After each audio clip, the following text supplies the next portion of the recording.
Good morning.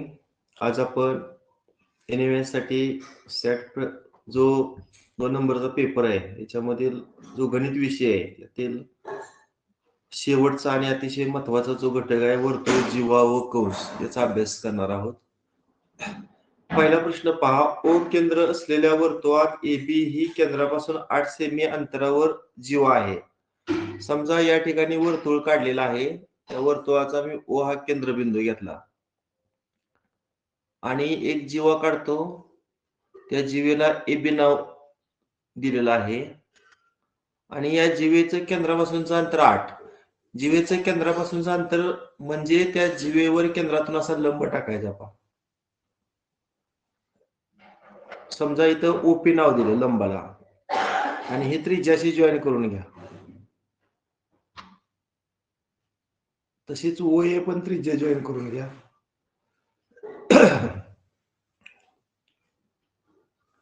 आता मला सांगा केंद्रापासून जीवेचं अंतर 8 आहे म्हणजे OP ची किंमत किती आहे 8 आणि AB 30 आहे. तुम्हाला माहित आहे वर्तुळाच्या केंद्रातून जीवेवर टाकलेला लंब जीवेला दुभागतो. Perpendicular drawn from centre to chord bisect the chord. मग ह्या जीवेचे दोन समान भाग होणार आहे नाही म्हणजे AP आणि PB हे समान भाग होणार. मग 30 चे दोन समान भाग सांगा 15 म्हणजे AP पण 15 येणार आणि PB पण 15 येणार.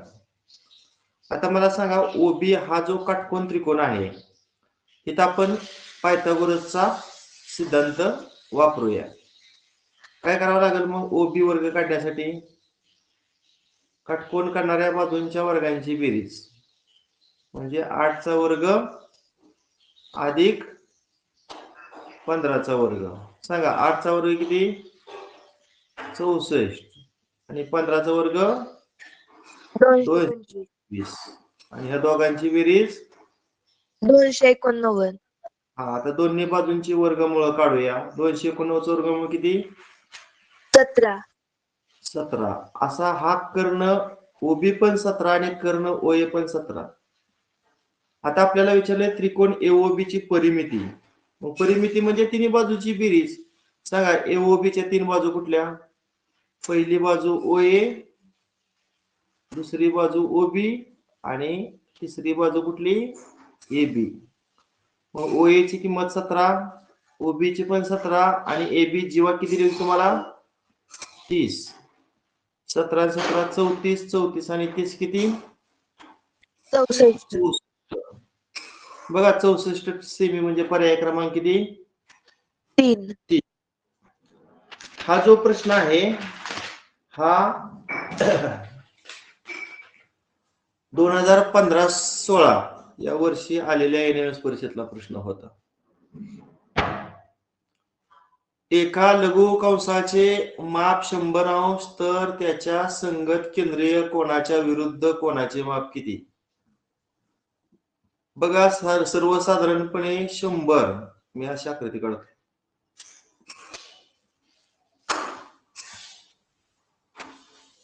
O हा वर्तुळाचा केंद्रबिंदू आहे. AOB हा केंद्रीय कोन आहे सेंट्रल अँगल आहे आणि समजा APB हा लघु कंस आहे. आता लघु कंसाचं माप किती दिलेलं आहे तुम्हाला 100 अंश. मग या केंद्रीय कोनाचं पण किती येणार आहे 100च अंश कारण केंद्रीय कोनाचं माप हे संबंधित किंवा संगत लघु कंसाच्या मापा इतकं असतं. आता आपल्याला विचारलंय केंद्रीय कोनाच्या विरुद्ध कोनाचं माप. मग या विरुद्ध कोनाचं माप किती येईल COD चं माप 100च येणार कारण विरुद्ध कोन हे सारख्या मापाचे असतात ना. म्हणून याचं उत्तर पर्याय क्रमांक 2. हा पण 2015-16 या वर्षीच्या NMS परीक्षेत विचारलेला प्रश्न होता. एका वर्तुळाची त्रिज्या 9.1 सेमी असून जीवेची लांबी 16.8 तर जीवेचे केंद्रापासूनचं अंतर नेहमीप्रमाणे जीवा काढूया. केंद्रातून जीवेवर लंब टाकूया. समजा मी जीवेला नेहमीप्रमाणे AB नाव दिलं केंद्राला O जो लंब आहे त्याला OP. समजा मी OB ही रेडियस जॉईन केली आता त्रिज्या 9.1 म्हणजे ओबी 9.1, जीवा 16.8. मगाशी सांगितलेलं वाक्य वर्तुळाच्या केंद्रातून जीवेवर टाकलेला लंब जीवेला दुभागतो. मग सांगा पीबी किती येईल? एपी आणि पीबी समान येणार ना, 16.8च्या निम्मच ना. किती ना, बे 8 16, बे 4 8 म्हणजे 8.4. आता इथं मला सांगा, ही काटकोन त्रिकोण आहे. इथं जर तुम्ही पायथागोरसचा सिद्धांत वापरला तर काय होईल रे? कर्ण वर्ग बरोबर काटकोन करणाऱ्या बाजूंच्या वर्गांची बेरीज आहे की नाही. मग ओबीची किंमत 9.1 टाकतो. 9.1 चा वर्ग बरोबर ओपी वर्ग अधिक 8.4 चा वर्ग. आता 8.4 चा वर्ग डावीकडे घेतो म्हणजे वजा होणार. उजव्या साईडला फक्त ओपी वर्ग राहणार. आता तुम्हाला माहित आहे ए वर्ग वजा बी वर्गचा विस्तार काय रे? पहिल्या कंसामध्ये ए अधिक बी आणि दुसऱ्या कंसामध्ये ए वजा बी. ह्याला ए म्हटलं, ह्याला बी म्हटलं, तर ह्या दोघांची बेरीज सांगा पहिल्या कंसात किती येईल? 4 आणि 1 5 आणि 8 आणि 9 17. आणि ए वजा बी 9.1 मधून 8.4 वजा करा, किती वजा बाकी? 0.7. हा सांगा आता गुणाकार किती येतोय? 7 5 35, 7 चला 3, 7 7 49 आणि 3 52, चला 5 7 1 7 आणि 5 12. दशांश नंतर 2 अंक. आता 1225 कुणाचा वर्ग आहे? 3 5 35 हे नाही आणि दशांश नाही इथं. वर्गमूळ काढलं इथं. ओपी बरोबर 3.5. ओपी म्हणजेच जीवेचं केंद्रापासूनचं अंतर, म्हणजे पर्याय क्रमांक किती?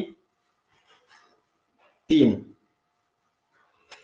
हा प्रश्न 2022-23 च्या युनियन स्पर्धेत आलेला होता. नेक्स्ट, वर्तुळ केंद्रापासून 12 सेमी अंतरावर असणाऱ्या जीवेची लांबी 32 तर व्यास किती? नेहमीप्रमाणे एक जीवा, जीवेवर केंद्रातून असा लंब, वर्तुळाचा केंद्रबिंदू ओ, जीवेची लांबी AB, लंब टाकलाय त्याला नाव ओपी. पुन्हा हे ओबी जॉईन करूया. वर्तुळ केंद्रापासून 12 सेमी अंतरावर जीव आहे म्हणजे ओपीची किंमत 12. जीवा 32. 32 समान सांगा दोन भाग काय होणार? 32 निम्म किती? 16. आणि हे पीबी सुद्धा 16. सांगा रेडियस किती येणार? तुम्हाला सर्वांना पायथागोरसचं त्रिकोण कुठलं माहिती आहे रे? 3 4 5. आता ह्या त्रिकुटामध्ये ज्या तीन संख्या आहेत ह्या प्रत्येकाला 4 न गुणा. 3 चौक 12, 4 चौक 16 आणि 5 चौक 20. हे नवीन त्रिकूट झालंय की नाही. म्हणजे काटकोन करणाऱ्या बाजू 12 आणि 16 असतील तर कर्ण किती येणार? 20. अशा पद्धतीने त्या वर्तुळाची त्रिज्या 20 झाली. मग सांगा व्यास किती? त्रिज्येची दुप्पट ना. 40 सेमी हा डायमीटर झाला, व्यास झाला. पर्याय क्रमांक 2. हा 2020-21 च्या युनियन स्पर्धेत आलेला प्रश्न होता. नेक्स्ट, एका वर्तुळाचे केंद्र सी असून, समजा इथं केंद्रबिंदूला मी सी नाव दिलं, त्रिज्या 17 सेमी. नेहमीप्रमाणे जीवा काढूया. केंद्रातून त्या जीवेवर काय टाकूया? लंब टाकूया. जीवेला एबी नाव दिलं. जो लंब टाकलेला आहे त्याला सीपी नाव दिलं. सीबी ही रेडियस जॉईन केली. त्रिज्या 17 म्हणजे इथं सीबी ची किंमत 17 तुम्हाला दिलेली आहे. एका जीवेची लांबी 30. समजा एबी 30 असेल तर 30 निम सांगा. 15. एपी 15 आणि पीबी पण 15. मग सीपी किती रे? डायरेक्ट करतो मी. कर्णाच्या वर्गामधून एका काटकोन करणाऱ्या बाजूचा वर्ग वजा करतो आणि पुन्हा वर्गमूळ काढू. 17 चा वर्ग 289 वजा 15चा वर्ग 225 किती ते वजा बाकी 64. 64 आणि मग वर्गमूळ काढल्यावर क्रमांक 2. 8 म्हणजे ती जीवा केंद्रापासून 8 सेमी अंतरावर आहे. पर्याय क्रमांक 2. हा प्रश्न 2019-20 च्या NMS फायनल परीक्षेमध्ये आलेला होता. ओ केंद्र असलेल्या वर्तुळाची त्रिज्या 13 सेमी असून त्या वर्तुळात एक जीवा केंद्रापासून 5 सेमी अंतरावर आहे, तर जीवेची लांबी किती? नेहमीप्रमाणे वर्तुळाचा केंद्रबिंदू ओ मानू, जीवेला AB नाव देऊ, केंद्रातून असा खाली जीवेवर काय टाकूया, एक लंब टाकूया, ह्याला OP नाव देऊ आणि ही त्रिज्या आपण काय करून घेऊया, जॉईन करून घेऊया. आता त्रिज्या 13 दिली या केंद्रापासून जीवेचं अंतर म्हणजे OP 5 दिले. मला सांगा PB किती रे? PB 12. कारण विषम संख्येपासून होणारा पायथागोरस त्रिकोण काढताना 5 ही विषम संख्या आहे. 5चा वर्ग किती? 25. 25 कुठल्या दोन क्रमवार नैसर्गिक संख्यांची बेरीज आहे? 12 आणि 13. 12 आणि 13. 5, 12, 15, 12. 13 म्हणजे पीबी किती येणार?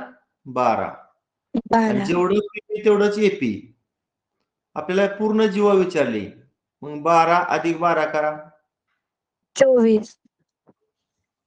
24. बरोबर आहे. 24 म्हणजे पर्याय क्रमांक 4. हा 2018-19 च्या अंतिम NMS परीक्षेत विचारलेला प्रश्न होता.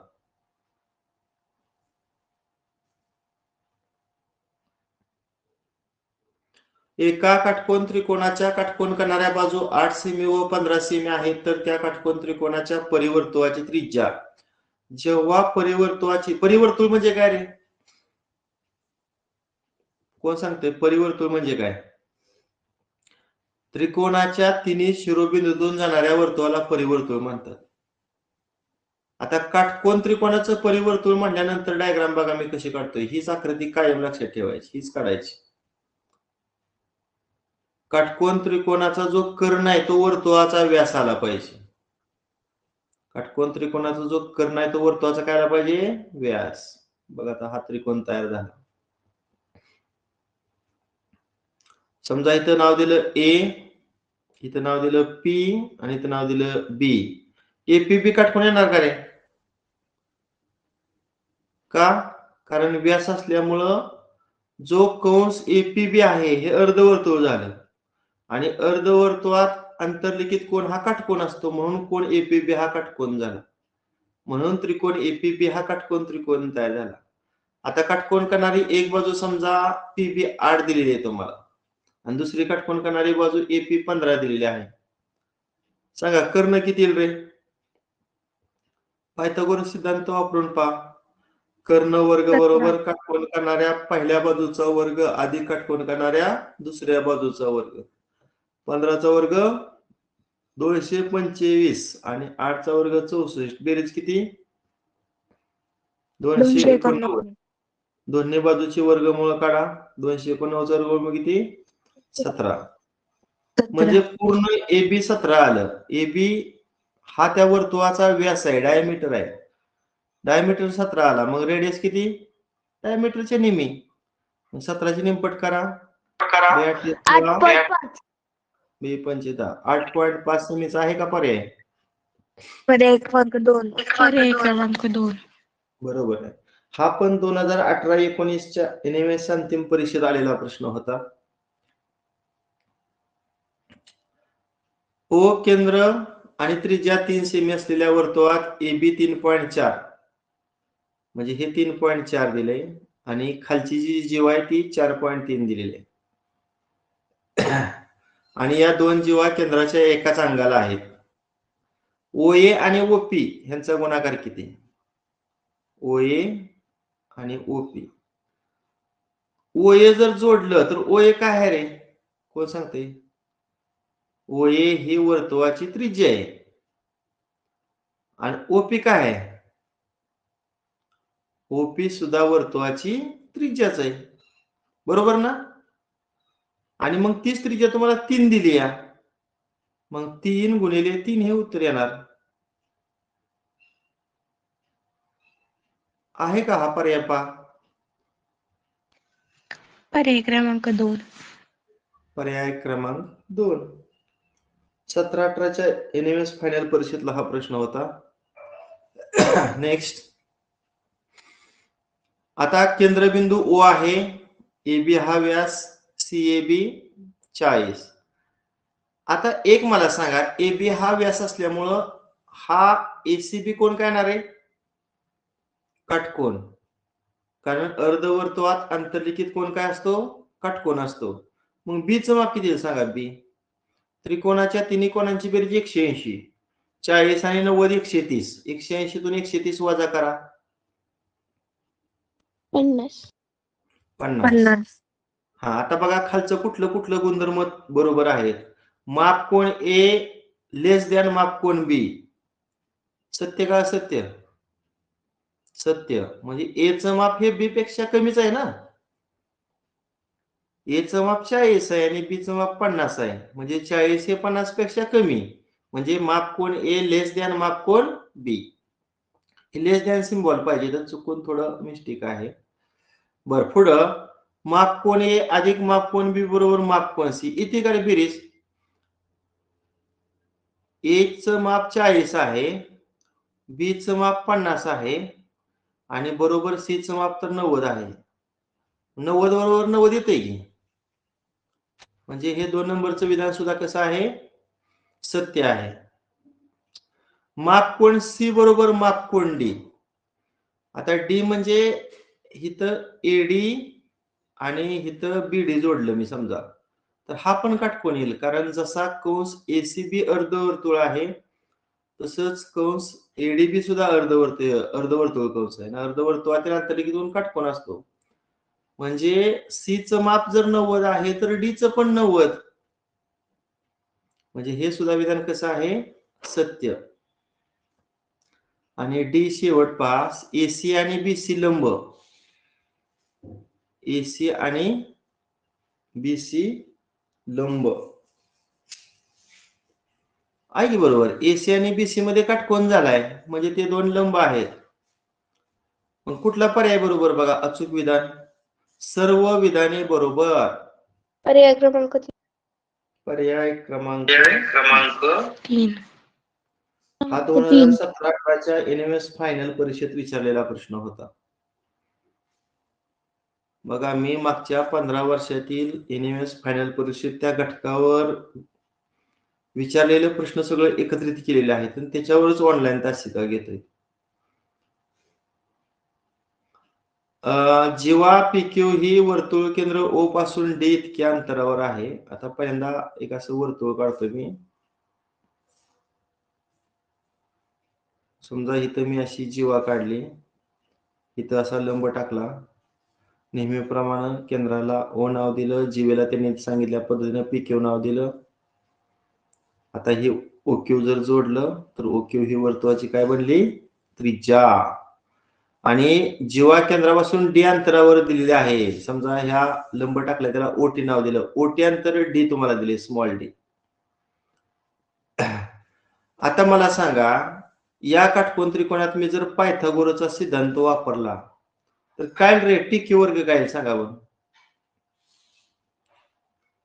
कर्णाचा वर्ग वजा काटकोन करणाऱ्या एका बाजूचा वर्ग, बरोबर ना? आता दोन्ही बाजूची मी वर्गमूळ काढली तर याचं वर्गमूळ निघत नाही उजव्या बाजूचं, त्यामुळे ते सगळं वर्गमूळ चिन्हात लिहिलं. म्हणजे वर्गमूळ चिन्हात R वर्ग वजा D वर्ग. आता वर्तुळाच्या केंद्रातून जीवेवर टाकलेला लंब जीवेला दुभागतो, म्हणजे TQ जेवढं तेवढंच PT. म्हणजे PT सुद्धा काय येणार? वर्गमुळात R वर्ग वजा D वर्ग. मग आपल्याला PQ विचारलंय. PQ म्हणजे काय? PT अधिक TQ. म्हणजे वर्गमुळात R वर्ग वजा D वर्गची 2 वेळा बेरीज. 2 वेळा बेरीज म्हणल्यावर 2 न गुणूया. बघा आहे का हा पर्याय? 2 वर्गमुळात R वर्ग वजा D वर्ग आहे पर्याय क्रमांक 3. हा 2016-17च्या अंतिम फायनल NMS परीक्षेमध्ये विचारलेला प्रश्न होता.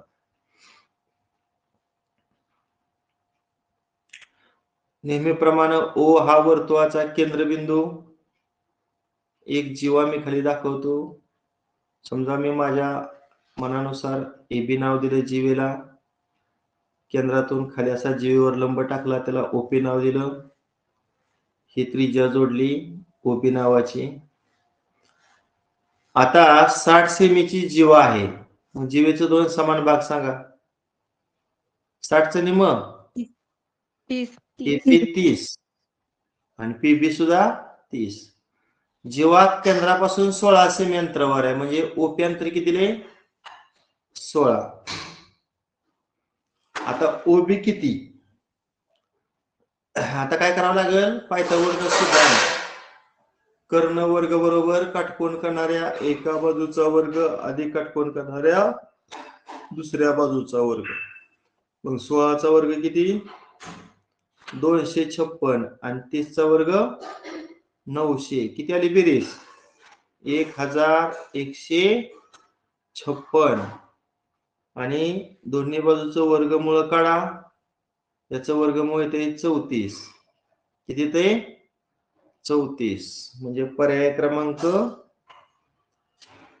4 हा 2023-24 NMS अंतिम परीक्षेत आलेला प्रश्न होता.